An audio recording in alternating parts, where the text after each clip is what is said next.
One of the things that the raters are looking for on the writing test is your ability to express the right tone and level of formality in a particular situation. Remember that the CELPIP test measures your ability to use English appropriately in everyday situations.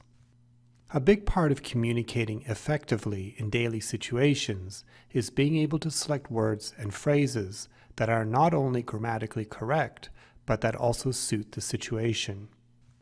When we say that certain words and phrases suit the situation, what we mean is that those words express the right emotional tone and convey the correct level of formality that we would expect in that situation. So there are two issues here we need to consider when getting ready for the writing test: tone and formality. Let's start off by talking about formality. As with most languages, there are several levels of formality in English. There are some words and phrases that you use with close friends and others that you would only use in special circumstances when speaking with people to whom you wish to express a degree of respect. If I were to meet the Prime Minister of Canada, it would not be appropriate for me to say, "Hey PM, how's it going?" If I am talking to my old friend, who I have known since high school, I probably would not address him as "dear, esteemed companion." If I were writing an essay in university, I would use more formal language than in a birthday card to a coworker. If I was sending out a memo in a large company, I would use fairly formal language as well, although the words I chose would be less academic than those that I would use in an essay and more suited to the world of business. These various levels of formality relate to particular situations and the status of the people who are being addressed. They do not necessarily reflect a writer's emotions.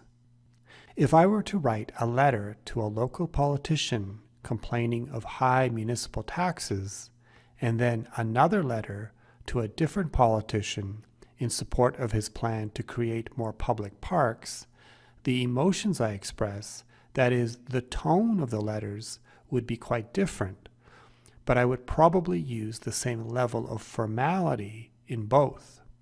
Okay, so tone refers to the emotions you express, such as happy, grateful, disappointed, or angry. Formality refers to the level of language you will use, and that will depend mostly on who you are talking to and in what situation. Now remember that the writing test is assessing your ability to express yourself in ordinary, day-to-day situations, so you probably won't need to use the highest levels of formality. However, you don't want to use extremely informal language either. Here are some things to watch out for when considering the level of formality of your writing. Remember who you are writing to. If you are writing an email to your manager, you wouldn't greet him by writing, "Hey boss," nor would you write, "Dear sir." In Canada, we usually use first names with people we know, even if they are our superiors. So you could start an email to your boss by writing something like, "Hi Dave." It's okay to use abbreviations such as can't, couldn't, won't, and your, but it is not a good idea to write wanna instead of want to, or coulda instead of could have, or shoulda instead of should have. All of these would be considered far too informal. Avoid using slang and abbreviations that are common on social media, such as what's up, LOL, or emoticons like the sideways smiley face.